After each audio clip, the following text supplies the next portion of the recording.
www.mdhousing.org, and they will see the links for the foreclosure prevention as well as the other programs that are offered at the Maryland Department of Housing and Community Development. Great, thank you, thank you, thank you.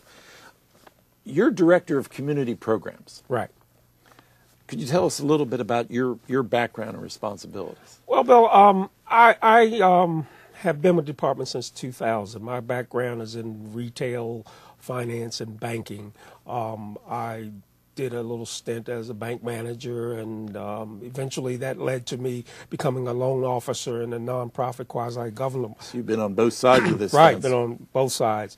Eventually doing development lending for houses, and that sort of gave me the taste for community development and being involved in the housing sector. So I went from that and eventually did a little stint actually as a nonprofit director for an organization that was doing housing development, and then I ended up at the Maryland Department of Housing and Community Development working with the Maryland Mortgage Program. And as a result of that, I eventually moved down into the Neighborhood Revitalization Division, where we're doing a lot of things to build communities, not necessarily, whereas in the department where I dealt with the Maryland Mortgage Program, we were actually dealing with customers and making mortgages.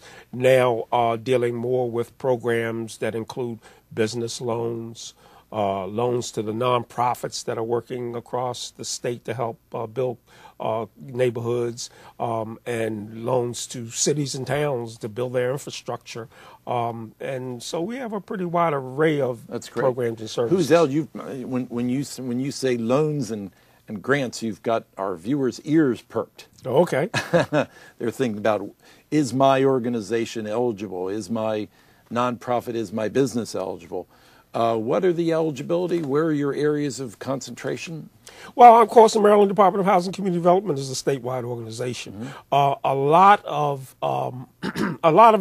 the loans and grants that we offer are actually offered in what we call priority funding areas. Don't want to get too bogged down in detail, but basically when Governor Glendening was in office, we had the Smart Growth Initiative, and under that initiative we were saying, okay, we want to make sure that we contain sprawl by funding activities and projects in areas where we want growth to occur. And so the Maryland Department of Housing and Community sort of followed that line and saying, okay, well, we'll offer our programs and services in these priority funding areas, and those loans and grants can do everything from, again, helping you with a small business, helping you with, we do facade improvements for businesses.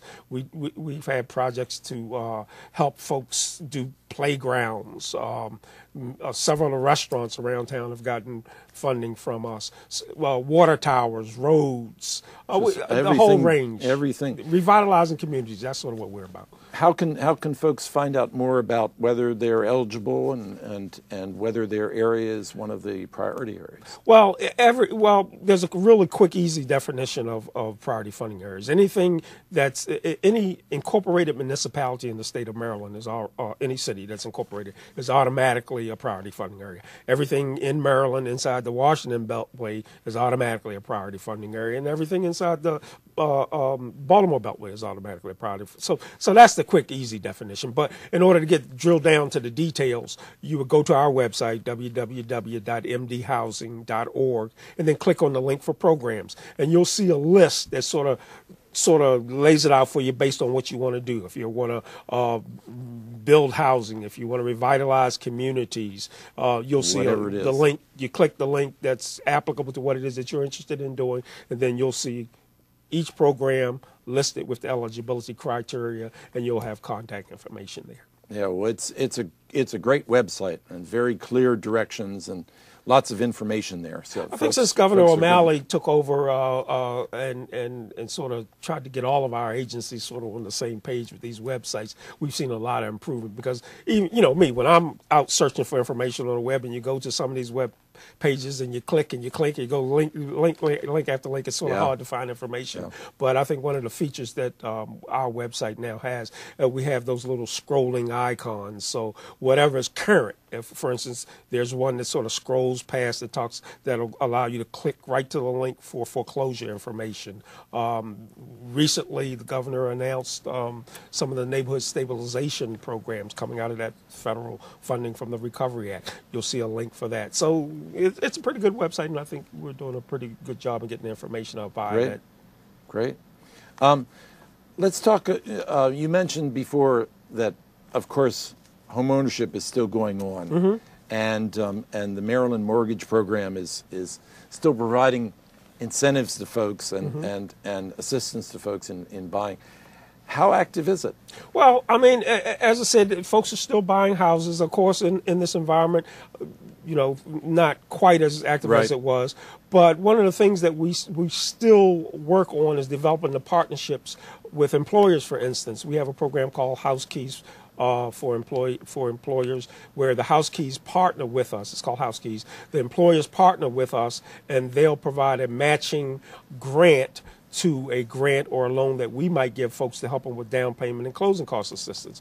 Because that we discovered a long time ago that getting together that closing cost assistance and down payment money was one of the issues that folks had in terms Maryland of had one of the highest in the country. Right, because we were one of the most difficult. So we partner with a lot of employees, whereby those employees, I think we've signed up over 100 employers who say, okay, I'll match whatever you're willing to give folks through your grant or your down payment and closing cost assistance loan. I'll match it as an employer, and I'll help my employees buy houses. Boy, that makes it even more affordable, huh? It makes it affordable because we certainly work to keep the program itself affordable in that. And I guess, would the employers be listed also on the website? Yes, there's a link of the employers who are in the program on our website under that House Keys for employers. Sounds like that should be the first thing. If I was thinking about buying a house, that'd be the first thing I'd do then. Yeah, well, in the general environment, Bill, I think we've heard a lot of negative about the housing industry and about home sales, but I think now we're beginning to hear that sales are picking up a bit and people are beginning to pay attention, because it's still, I think, buying a house is one of the opportunities that folks have to build legacy wealth so that they can have assets and build wealth that they can pass on to the next generation. And that still makes a great deal of sense. And it does. That's right. And, of course, we have historically low interest rates based on the environment, so more affordable. Indeed.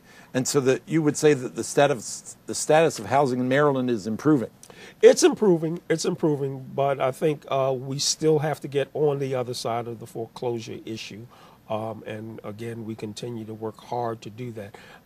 One of the things that we've done in that regard is develop a partnership with nonprofit agencies across the state. Under our HOPE program, under our Homeowners Preserving Equity program, we provided more than $3 million to help nonprofit organizations bolster what they do when folks call them to say, I need help to prevent my home from going into foreclosure or to make a decision. That strengthens communities, and that's not just a handout, because that's something that helps that neighborhood and all the property values in that neighborhood stay up. We heard for a long time that the whole issue of foreclosures and how having a foreclosed house in your neighborhood would bring down property values and make that neighborhood less desirable. And I think Maryland heard that, and we took it seriously. And as part of the federal government's recovery package, we were able to receive funding under what's known as the Neighborhood Stabilization Program, so that the local counties or cities could develop a plan to take control of these foreclosed properties and keep them in use or recycle them as for some other use other than home ownership, in order to keep neighborhoods from losing value, because it's important that our neighborhoods and our communities stay strong. And part of that is also keeping the revenue flowing to make sure that the taxes don't have to go up. So it's a double good. Absolutely. I mean, if the tax base, If it we drops, know then we pay more for we've basic been services. we've That's been right. hearing about the budget in Maryland and how revenues have been down in general, and the revenues from home sales is a major part of that. Yeah, folks need to remember when they hear about the bailout and various things that it helps preserve that not only the neighborhoods, but also it helps them from paying even more taxes.